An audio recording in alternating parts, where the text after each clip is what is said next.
Hello bachcho, let's read this question. The question says the function y is equals to f of x is the solution of differential equation dy by dx plus xy upon x square minus 1 is equals to x power 4 plus 2x upon root over 1 minus x square in the open interval minus 1 to 1. Satisfying f of 0 is equals to 0, then root over root 3 by 2 to minus root 3 by 2 to root 3 by 2 f of x dx is the given option are the first option is pi by 3 minus root 3 by 2, second option is pi by 3 minus root 3 by 4, third option is pi by 6 minus root 3 by 4, option D is pi by 6 minus root 3 by 2. Now let's see the key concept for the question. तो अब हम लोग की concept देखते हैं। तो यहाँ पे हमारा जो की कॉन्सेप्ट है इस क्वेश्चन का वो है, यहाँ पे हम लोग लीनियर डिफरेंशियल इक्वेशन का कॉन्सेप्ट यूज करेंगे, concept of linear differential equation. So देखते हैं कि लीनियर डिफरेंशियल इक्वेशन क्या होता है और ये किस फॉर्म में होता है। जब भी हमारा कोई डिफरेंशियल इक्वेशन इस फॉर्म में हो, like dy by D X plus P of X into Y, Y का coefficient is equals to Q of X, कोई फंक्शन क्यू ऑफ एक्स हो, उसमें कोई भी वाई का फंक्शन ना हो, सारे एक्स के हो, तो नहीं तो फिर हमें उसे तो वो लीनियर डिफरेंशियल इक्वेशन फॉर्म में नहीं रहेगा। तो इसके लिए फॉर्मूला होता है y into integrating factor is equals to integration over Q of X into integrating factor D of x.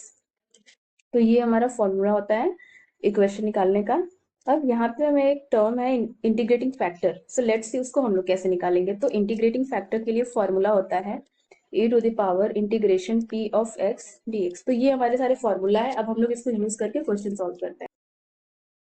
यहाँ में कुछ चीजें गिवन है, जैसे पहले तो हमें यहाँ पे गिवन है कि हमारा y इज इक्वल टू क्या है, f ऑफ x है, एंड ये किसका सोल्यूशन है, this is a solution of differential equation जो हमारा दिया हुआ है वो है dy by D X plus X Y upon X square minus 1 and is equals to X power 4 plus 2x upon root over 1 minus X square. And यहाँ पे हमें ये भी दिया हुआ है कि ये f of 0 is equals to 0 को सेटिस्फाई कर रहा है, तो हमको वैल्यू फाइंड आउट करनी है root over minus root 3 by two F of X D X की वैल्यू हमको निकालनी है। तो पहले हम लोग यहाँ पे इस डिफरेंशियल इक्वेशन को सॉल्व करते हैं। सो ये हमारा क्या है, लीनियर डिफरेंशियल इक्वेशन है। तो इसको हम लोग ऐसे लिख सकते हैं D Y by D X plus X upon X square minus 1, ये y का कोफिशिएंट हो गया p ऑफ x, ये पूरा x वेरिएबल में है, एंड हमारा q ऑफ x भी पूरा x वेरिएबल में है। तो ये हमारा क्या है, लीनियर डिफरेंशियल इक्वेशन है। तो मैं यहाँ शॉर्ट में लीनियर डिफरेंशियल इक्वेशन को LDE लिख रही हूँ।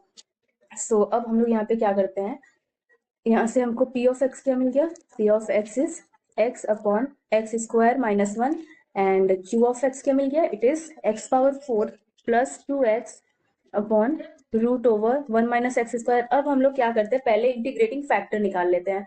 तो इंटीग्रेटिंग फैक्टर का क्या फॉर्मूला था, it is equals to e to the power integration P X D X. तो हमारा p ऑफ x क्या है, यहाँ पे वैल्यू लिख लेते हैं p ऑफ x की, तो हो जाएगा e to the power x upon X square minus 1 integration dx। तो अब इसको हम लोग डायरेक्टली तो सॉल्व नहीं कर सकते, तो अब हम लोग क्या करते हैं, एक्स स्क्वायर माइनस 1 को t लेट कर लेते हैं। तो इसका डिफरेंशिएशन क्या होगा, 2x, तो यहाँ हमें मिल जाएगा 2x dx is equals to dt। तो यहाँ से हमें x dx की क्या वैल्यू मिल जाएगी, we get x dx is equals to dt by 2। तो अब हम लोग अपने इंटीग्रेटिंग फैक्टर में रख लेते हैं। तो इंटीग्रेटिंग फैक्टर हमारा हो जाएगा dt बाई 2 एंड t जो हमने सपोज लेट किया था ये है e टू द पावर। अब यहाँ पे इसका डिफरेंशिएशन तो सिंपली हमारा log t हो जाएगा। तो 1/t हमारा कांस्टेंट है, तो इसको बाहर लिख देते हैं, एंड dt बाई टी का इंटीग्रेशन log t होता है, तो यहाँ हो जाएगा नेचुरल लॉग ऑफ t। तो अब हमको इंटीग्रेटिंग फैक्टर मिल गया। अब t की वैल्यू रख देते हैं जो हमने मानी थी। तो 1/2 t की वैल्यू क्या मानी थी, एक्स स्क्वायर माइनस 1, तो क्या हो जाएगा ln एक्स स्क्वायर माइनस 1, और ये हमारा मॉडल होता है। तो इंटीग्रेटिंग फैक्टर यहाँ से हमें मिल गया इज इक्वल्स टू, इसको हम लोग ऐसे भी लिख सकते हैं e to the power half ln X square minus 1। And finally हमें इंटीग्रेटिंग फैक्टर क्या मिल गया, ये e to the power log का क्या मतलब होता है, पहले इसको थोड़ा सा एक स्टेप और कर लेते हैं। तो हो जाएगा e to the power half ln X square minus 1, and ये जो मल्टीप्लीकेशन में 1/2 है, इसको हम लोग यहाँ पावर में भी लिख सकते हैं, ये लॉग का प्रॉपर्टी होता है। तो ये यहाँ पे हो जाएगा X square minus 1 to the power 1/2 या रूट ओवर x² - 1। अब हमें इंटीग्रेटिंग फैक्टर मिल गया, ये हमारा है IF। अब इसको हम लोग अपने सारे वैल्यूज को लीनियर डिफरेंशियल इक्वेशन में रख देते हैं, इसमें रख लेते हैं। तो अब यहाँ पे हम लोग सारी वैल्यूज रख लेते हैं।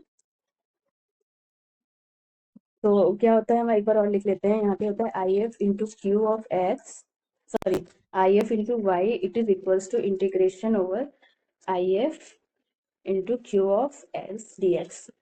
तो IF की क्या वैल्यू हमने निकाली, root over 1 - x² into Y is equal to, यहाँ भी IF की value root over 1 - x², and यहाँ पे हमारी क्यू ऑफ एक्स की वैल्यू हमने लिखी हुई है, तो ये है x⁴ plus 2x upon root over 1 - x² dx। So ये वैल्यू तो कैंसिल आउट हो जाएगी। अब हमें क्या मिल गया, 1 - x² into Y is equal to integration, क्या बचा, x⁴ प्लस 2x dx। इसका इंटीग्रेशन हम लोग सिंपली x पावर n के फॉर्म में है तो हम लोग कर देंगे x⁴n+1 अपॉन n+1।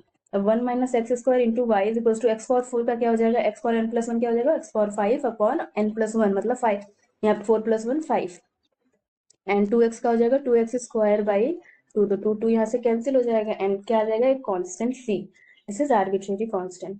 तो यहाँ से हमें मिल जाएगा root over 1 - x² is equals to into Y is equals to x⁴ upon 5 plus x² plus c। Let's suppose this is equation 1, and यहाँ पे हमको f ऑफ 0 की वैल्यू 0 दी गई है, एंड हमें क्वेश्चन में ये भी दिया है कि y is equals to f of x है। दैट मीन्स कि हमें यहाँ से x की वैल्यू 0 मिल गई एंड y की वैल्यू भी 0।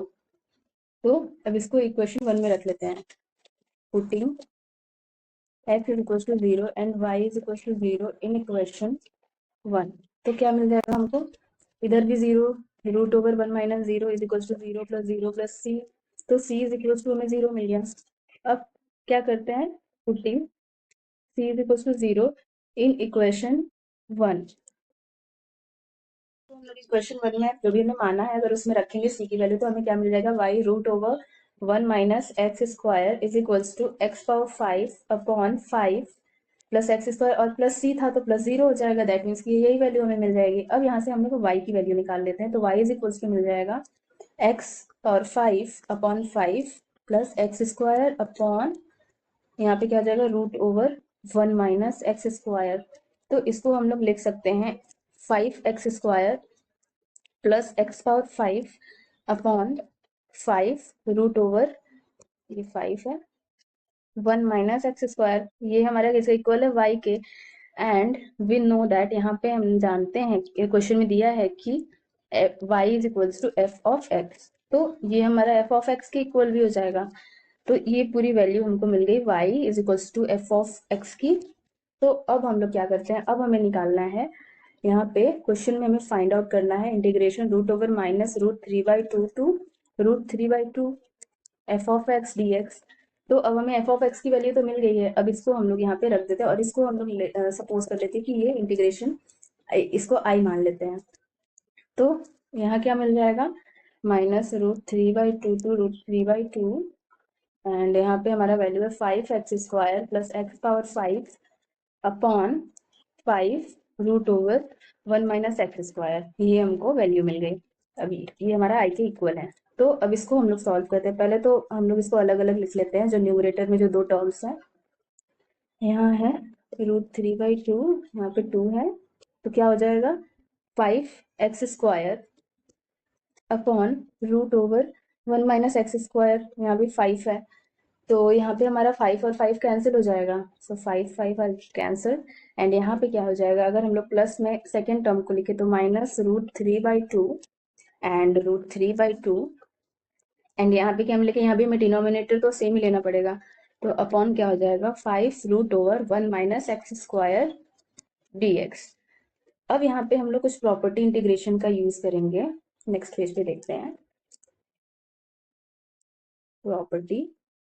तो यहाँ पे हमारा होता है इफ f इज इवन, अगर हमारा कोई फंक्शन f क्या है, इवन है, तो उसके लिए हमारा होता है इंटीग्रेशन ओवर, अगर -a टू a है, और यहाँ पे एक और कंडीशन होती है, तब हमारा क्या होता है, f ऑफ -x क्या होता है, एफ ऑफ एक्स के इक्वल, अगर इवन फंक्शन है तब तो इसका integration F of X D X हमारा होता है two integration 0 to a F of X D X.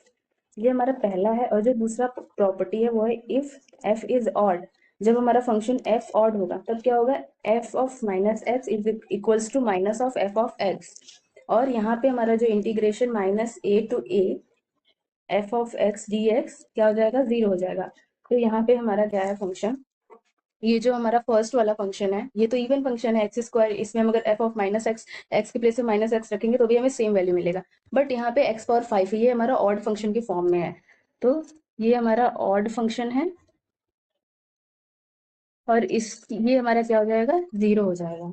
तो अब हमें एक ही इंटीग्रेशन को सॉल्व करना है, तो अब हम लोग करते हैं। हमारा आई इक्वल टू क्या बचा, अब हमें एक ही टर्म बचा है यहाँ पे और उसके हम लोग प्रॉपर्टी अप्लाई कर देते हैं। तो टू क्या हो जाता है, 0 to a, तो 0 to a हमारा क्या हो जाएगा, a क्या है √3/2 एंड यहाँ हो गया हमारा ये एक्स स्क्वायर अपॉन ये इवन वाला टर्म बचा था, तो ये हो गया। अब इसको हम लोग सॉल्व करते हैं। तो इसको सॉल्व ऐसे डायरेक्टली हम लोग नहीं कर सकते, हमें सपोज करना होगा। तो मान लेते हैं कि let X is equal to sine theta, हम लोग एक्स को साइन थीटा सपोज कर लेते हैं। तो यहाँ से हमें dx क्या मिल जाएगा, कॉस थीटा डी थीटा। तो अब इसको हम लोग अपने इक्वेशन में अपने इंटीग्रेशन को इस फॉर्म में बना लेते हैं। तो यहाँ हो जाएगा two integration 0 to √3/2 X square के प्लेस पे क्या हो जाएगा, sine square theta and dx के प्लेस पे cos theta D theta and upon यहाँ पे 1 minus sine square theta is equals to cos square theta होता है। तो 1 अपॉन रूट में क्या, रूट में 1 माइनस साइन स्क्वायर थीटा क्या हो जाएगा, कॉस बाहर निकलेगा तो कॉस थीटा ही बचेगा।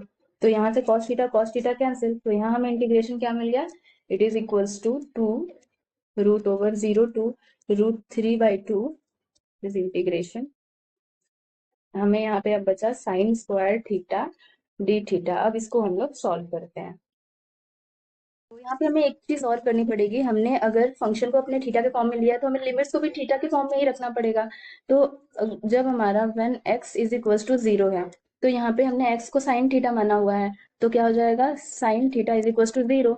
तो यहाँ से हमें थीटा की क्या वैल्यू मिल जाएगी, थीटा इज इक्वल्स टू 0, क्योंकि साइन 0 की वैल्यू 0 होती है।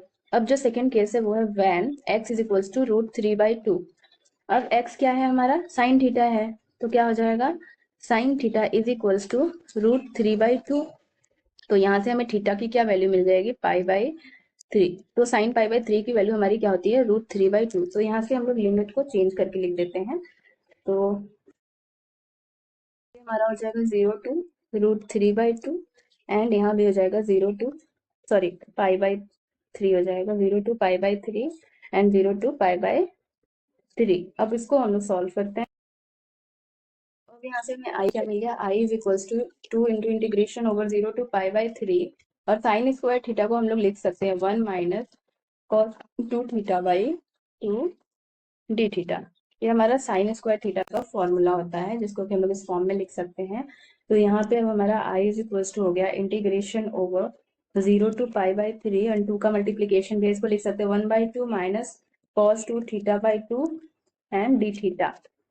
अब हम लोग इंटीग्रेट कर देते हैं। तो आई इज इक्वल्स टू 2, 1/2 का क्या हो जाएगा, थीटा/2 का हो जाएगा माइनस कॉस 2 थीटा का हो जाएगा साइन 2 थीटा बाई, यहाँ पे क्या हो जाएगा, बाई 2 है ऑलरेडी एंड 2 जो इसके साथ है वो भी डिवाइड हो जाएगा, तो हो जाएगा 4 इंटीग्रेशन 0 to π/3। तो अब यहाँ हम लोग लिमिट रखते हैं, तो क्या हो जाएगा, आई पहले तो π/3 रखेंगे तो यहाँ हो जाएगा π/6 माइनस साइन एंड यहाँ हो जाएगा 2π/3/4 माइनस थीटा/2 तो 0 हो जाएगा, 0 रखेंगे तो बचा क्या, एंड यहाँ पे हमारा माइनस साइन 0/4, साइन 0 की वैल्यू 0 होती है, यहाँ प्लस हो जाएगा। तो यहाँ पे अब फाइनली हमको क्या मिल गया, I is equals to 2 into π/6 minus √3/8।